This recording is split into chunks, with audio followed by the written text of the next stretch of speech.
আসসালামু আলাইকুম বন্ধুরা, পরীক্ষার ফি কমিয়ে সম্পূর্ণ নতুন একটি নিয়োগ বিজ্ঞপ্তি প্রকাশিত করেছে প্রতিরক্ষা মন্ত্রণালয়।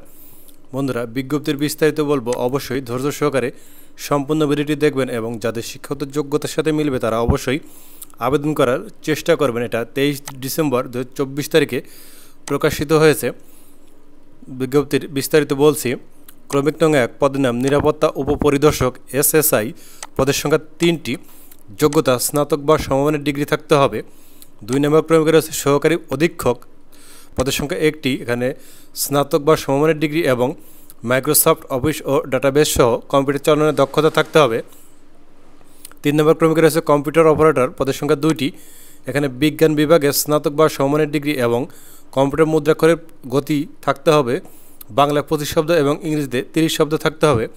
4 নম্বর ক্রমিকে রয়েছে সার্টিফিকেট কাম কম্পিউটার অপারেটর, পদের সংখ্যা 1টি, এখানে স্নাতক বা সমমানের ডিগ্রি থাকতে হবে, কম্পিউটার দক্ষতা থাকতে হবে এবং ওয়ার্ড প্রসেসিং সহ ইমেল ফ্যাক্স মেশিন চালানোর দক্ষতা থাকতে হবে।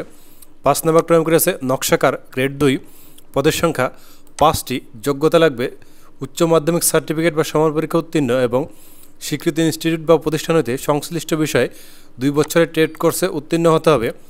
6 নম্বর ক্রমিক রয়েছে উচ্চমান সহকারী, পদের সংখ্যা 11টি, যোগ্যতা স্নাতক বা সমমানের ডিগ্রি, কম্পিউটার ব্যবহারের দক্ষতা থাকতে হবে।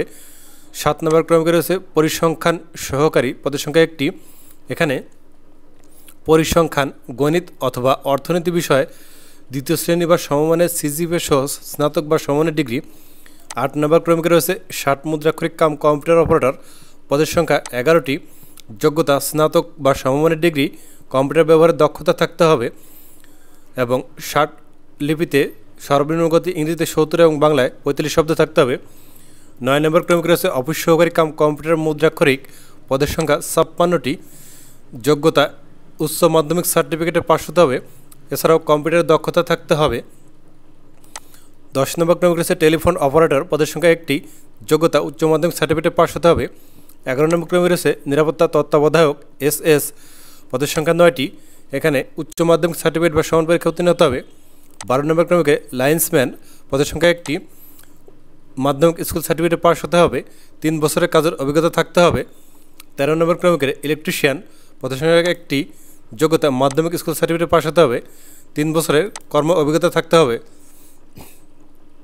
14 নম্বর ক্রমিক রয়েছে ENVR বুট মেকার, পদের সংখ্যা 1টি, SSC পাশ হতে হবে, সংশ্লিষ্ট কাজে 3 বছরের অভিজ্ঞতা থাকতে হবে।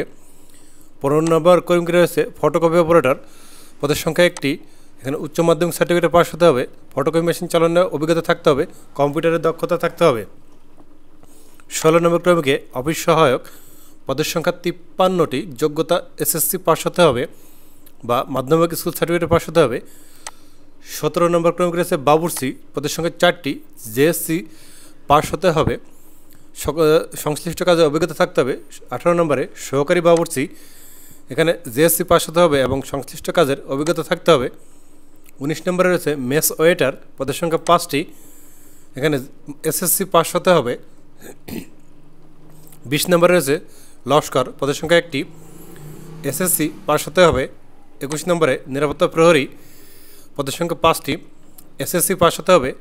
22 নম্বরে মালি বা গার্ডেনার, পদের সংখ্যা 5টি, JSC পাশ হতে হবে, সংশ্লিষ্ট কাজে অভিজ্ঞতা থাকতে হবে। 23 নম্বরে পরিচ্ছন্নতা কর্মী বা খাকরব, পদের সংখ্যা 6টি, JSC পাশ হতে হবে। অনলাইনে আবেদন ফর্ম পূরণ এবং পরীক্ষা অংশগ্রহণের ক্ষেত্রে নিম্নবর্ণিত শর্তাবলী অবশ্যই অনুসরণ করতে হবে। প্রার্থীর বয়স 31 জানুয়ারি 2025 তারিখে 18 থেকে 32 বছরের মধ্যে হতে হবে। তবে ক্রমিক নং 4, 6, 8 ও 9 নম্বর পদের জন্য বিভাগীয় প্রার্থীদের ক্ষেত্রে বয়সসীমা সর্বোচ্চ 40 বছর। বয়সের ক্ষেত্রে কোনো এফিডেভিট গ্রহণযোগ্য হবে না। চাকরিরত প্রার্থীগণকে অবশ্যই যথাযথ কর্তৃপক্ষের অনুমতিক্রমে আবেদন করতে হবে এবং মৌখিক পরীক্ষার সময় অনুমতিপত্র দাখিল করতে হবে। প্রার্থীগণকে মৌখিক পরীক্ষার সময় নিম্নলিখিত কাগজপত্রাদি দাখিল করতে হবে। সকল শিক্ষাগত যোগ্যতা ও অভিজ্ঞতা সনদপত্রের মূল কপি প্রদর্শন করতে হবে। পূরণকৃত অনলাইন অ্যাপ্লিকেশন ফর্ম ও অ্যাডমিট কার্ড সহ প্রথম শ্রেণী গেজেটেড কর্মকর্তা কর্তৃক সত্যায়িত সকল সনদপত্রের এক সেট ফটোকপি এবং 3 কপি পাসপোর্ট সাইজের সত্যায়িত ছবি দাখিল করতে হবে। জেলার স্থায়ী বাসিন্দার প্রমাণক হিসেবে ইউনিয়ন পরিষদের চেয়ারম্যান অথবা ওয়ার্ড কাউন্সিলর অথবা পৌর চেয়ারম্যান অথবা মেয়র বা সিটি কর্পোরেশনের মেয়র, প্রশাসক, উপযুক্ত কর্তৃপক্ষ কর্তৃক প্রদত্ত সনদপত্র, মুক্তিযুদ্ধ কোটা থাকলে যাবতীয় কাগজপত্র, এছাড়া অন্যান্য যে কোটা আছে কোটার সমর্থনের যাবতীয় কাগজপত্র দেখাতে হবে। বৈধ জাতীয় পরিচয়পত্র বা জন্ম নিবন্ধন সনদ এর মূল কপি প্রদর্শন করতে হবে এবং 1 কপি প্রথম শ্রেণী গেজেটেড কর্মকর্তা কর্তৃক সত্যায়িত ফটোকপি দাখিল করতে হবে। কর্তৃপক্ষের পদের সংখ্যা হ্রাস বা বৃদ্ধি এবং নিয়োগ বিজ্ঞপ্তি বাতিল করার অধিকার সংরক্ষণ করে আবেদনপত্র পূরণ সংক্রান্ত নির্দেশাবলী। আবেদন করতে আগ্রহী হলে dcd.teletalk.com.bd ওয়েবসাইটে প্রবেশ করে আবেদন ফর্ম পূরণ করতে পারবেন। অনলাইনে আবেদন শুরু হবে 1 জানুয়ারি 2025 তারিখ সকাল 9 ঘটিকা এবং আবেদনপত্র শেষ হবে 31 জানুয়ারি 2025 তারিখ বিকাল 5টা পর্যন্ত আবেদন করা যাবে। কেবলমাত্র উক্ত সময়সীমার মধ্যে ইউজার আইডি প্রাপ্ত প্রার্থীগণ অনলাইনে আবেদন সাবমিটের সময় থেকে পরবর্তী 72 ঘন্টার মধ্যে যে কোনো টেলিটক প্রিপেড মোবাইল নম্বরের মাধ্যমে SMS করে পরীক্ষার ফি জমা দিতে পারবেন। অনলাইন আবেদনপত্রে পূরণকৃত তথ্য যেহেতু পরবর্তী সকল কার্যক্রমে ব্যবহৃত হবে, সেহেতু অনলাইন আবেদনপত্র সাবমিট করার পূর্বেই পূরণকৃত সকল তথ্যের সঠিকতা সম্পর্কে নিজের শতভাগ নিশ্চিত হয়ে নেবেন। বন্ধুরা, এখন পরীক্ষার ফি জমা দানের বিষয়টি, এখানে যে বিষয়টা দেওয়া আছে এটা পরবর্তীতে চেঞ্জ করা হয়েছে। সেই চেঞ্জের সেটা আপনাদের মাঝে তুলে ধরছি। এখানে ক্রমিক নং 1 নম্বর পদের জন্য পরীক্ষার ফি বাবদ 150 টাকা ও টেলিটকের সার্ভিস চার্জ বাবদ 18 টাকা সহ মোট 168 টাকা। ক্রমিক নং 2 হতে 11 নম্বর পদের জন্য পরীক্ষার ফি বাবদ 100 টাকা ও টেলিটকের সার্ভিস চার্জ বাবদ 12 টাকা সহ মোট 112 টাকা এবং ক্রমিক 12 হতে 23 নম্বর পদের জন্য পরীক্ষার ফি বাবদ 50 টাকা ও টেলিটকের সার্ভিস চার্জ বাবদ 6 টাকা সহ মোট 56 টাকা এবং সকল পদের অনগ্রসর নাগরিকদের জন্য পরীক্ষার ফি বাবদ 50 টাকা ও টেলিটকের সার্ভিস চার্জ বাবদ 6 টাকা সহ মোট অপরাধযোগ্য 56 টাকা আবেদন সাবমিট করার পরবর্তী অনধিক 72 ঘন্টার মধ্যে জমা দিয়ে দেবেন। এখানে বিশেষভাবে উল্লেখ, অনলাইনে আবেদনপত্রের সকল অংশ পূরণ করে সাবমিট করা হলেও পরীক্ষার ফি জমা না দেওয়া পর্যন্ত অনলাইন আবেদনপত্র কোনো অবস্থাতেই গৃহীত হবে না। SMS-এর প্রতি ইউজার এবং পাসওয়ার্ড ব্যবহার করে পরবর্তীতে রোল নম্বর, পদের নাম, ছবি, পরীক্ষার তারিখ, সময় ও স্থান বা কেন্দ্রের নাম ইত্যাদি তথ্য সংবলিত প্রবেশপত্র ডাউনলোডপূর্বক রঙিন প্রিন্ট করে নেবেন।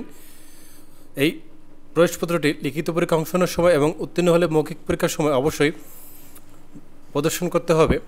অনলাইন আবেদনপত্রের প্রার্থীর প্রদত্ত মোবাইল ফোনে পরীক্ষা সংক্রান্ত যাবতীয় যোগাযোগ সম্পন্ন করা হবে বিধায় উক্ত নম্বরটি সার্বক্ষণিক সচল রাখা, SMS পড়া এবং প্রাপ্ত নির্দেশনা তাৎক্ষণিকভাবে অনুসরণ করা বাঞ্ছনীয়। প্রত্যেক প্রার্থীকে অবশ্যই বিজ্ঞপ্তি প্রকাশের তারিখ পর্যন্ত অর্জিত সর্বোচ্চ শিক্ষাগত যোগ্যতা অনলাইন অ্যাপ্লিকেশন ফর্মে উল্লেখ করতে হবে। নিয়োগের ক্ষেত্রে বিদ্যমান সরকারি বিধিবিধান এবং পরবর্তীতে এ সংক্রান্ত বিধিবিধান সংশোধিততা অনুসরণ করা হবে। লিখিত, ব্যবহারিক, মৌখিক পরীক্ষার অংশগ্রহণের জন্য কোনো প্রকার TA বা DA প্রদান করা হবে না। নিয়োগ সংক্রান্ত বিষয়ে নিয়োগকারী কর্তৃপক্ষের সিদ্ধান্তই চূড়ান্তভাবে গণ্য হবে।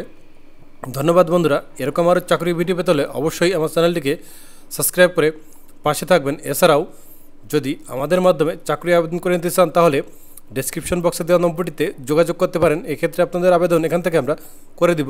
অবশ্যই সার্ভিস চার্জ প্রযোজ্য হবে। বন্ধুরা, যারা এই বিজ্ঞপ্তিটি ফেসবুক পেজের মাধ্যমে দেখছেন তারা অবশ্যই আমার পেজটিকে সাপোর্ট করে ভালোবাসা দিয়ে যাবেন, যেন পরবর্তী ভিডিও দেওয়ার সাথে সাথে আপনারা পেয়ে যেতে পারেন। ধন্যবাদ।